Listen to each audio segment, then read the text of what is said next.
वैष्णवी आत्महत्या प्रकरणी राजेंद्र हगवणे आणि सुशील हगवणेला घेऊन पोलीस कोर्टात हजर। तब्बल 7 दिवसांनी अखेर हगवणे बाप बेट्याला बेड्या।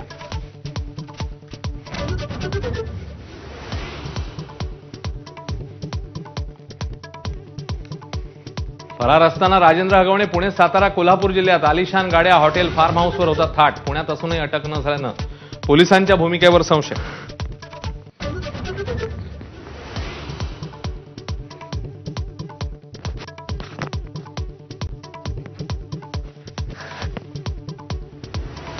वैष्णवी आत्महत्या प्रकरणी सासरा राजेंद्र हगवणे धीर सुशीलला अखेर 7 दिवसांनी अटक। अटकेनंतरही राजेंद्र हगवणेचा माज कायम।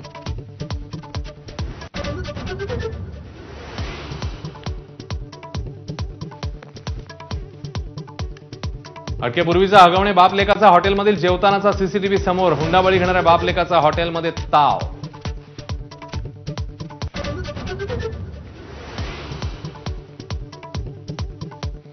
कसपटे कुटुंबाला धमकावणाऱ्या निलेश चव्हाणबाबत धक्कादायक माहिती उजेडात।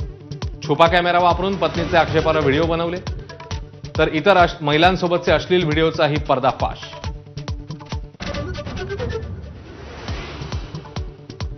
छगन भुजबळांकडे अन्न आणि नागरी पुरवठा खात्याची जबाबदारी। धनंजय मुंडेंकडे असलेलं खातंच भुजबळांच्या पारड्यात। मुंडेंच्या राजीनाम्यानंतर भुजबळांची मंत्रिमंडळामध्ये वर्णी।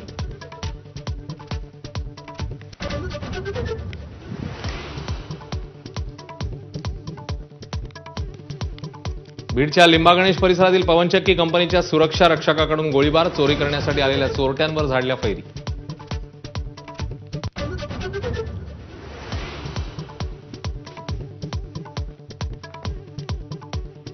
सहा जूनचा शिवराज्याभिषेक सोहळा कायमस्वरूपी बरखास्त करून तिथीप्रमाणेच कार्यक्रम करा। संभाजी भिडेंच्या विधानाने नव्या वादाची शक्यता। वाघ्या कुत्र्याचा पुतळा काढू नका, त्याचं राजकारणही करू नका, असंही वक्तव्य।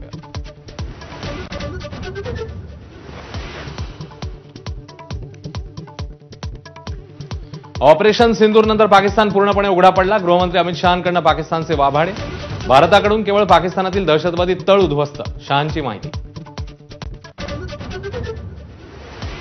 गद्दार ज्योती मल्होत्राच्या फोन आणि लॅपटॉपचा फॉरेन्सिक रिपोर्ट आज येण्याची शक्यता। अनेक गुपितांचा उलगडा होणार, तर गजाला आणि यामीन मोहम्मदला आज न्यायालयात करणार हजर।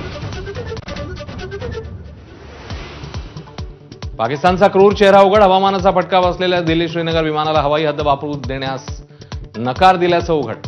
विमानात 220 प्रवाशांसह होते तृणमूलचे खासदार। छत्तीसगडच्या सीमेवर भामरागडमध्ये पोलीस नक्षलवादी यांच्यामध्ये चकमक। 4 नक्षलवाद्यांचा खात्मा। घटनास्थळावर सर्च ऑपरेशन सुरू। नवी मुंबईत अजब अपघात। गाडी चालवताना हृदयविकाराचा धक्का। 15 मिनिटे हृदय बंद पडूनही कार चालकाचे वाचले प्राण, मात्र धडक दिलेल्या दुचाकीवरील एकाचा मृत्यू।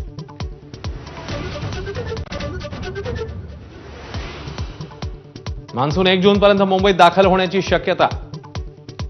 अरबी समुद्रातल्या कमी दाबाच्या पट्ट्यामुळे मान्सूनचा प्रवास वेगवान। केरळात पुढील 2 दिवसात मान्सून पोहोचण्याची शक्यता।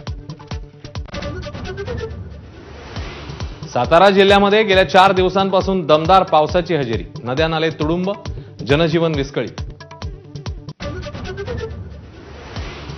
मुसळधार पावसामुळे रत्नागिरीच्या पोमेंडी खुर्द गावात दरड कोसळली। घरांची पडझड। 2 वर्षाच्या मुलासह 3 जण जखमी।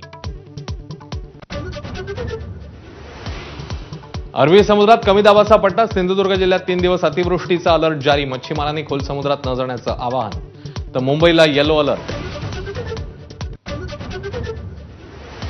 अमेरिकेच्या हार्वर्ड विद्यापीठात परदेशी विद्यार्थ्यांना प्रवेश नाही। डोनाल्ड ट्रम्प यांचा धक्कादायक निर्णय। कॅम्पसमध्ये हिंसाचार, ज्यू विरोधी भावनांना प्रोत्साहन। चीनी कम्युनिस्ट पक्षाशी समन्वय साधल्याचा विद्यापीठावर आरोप।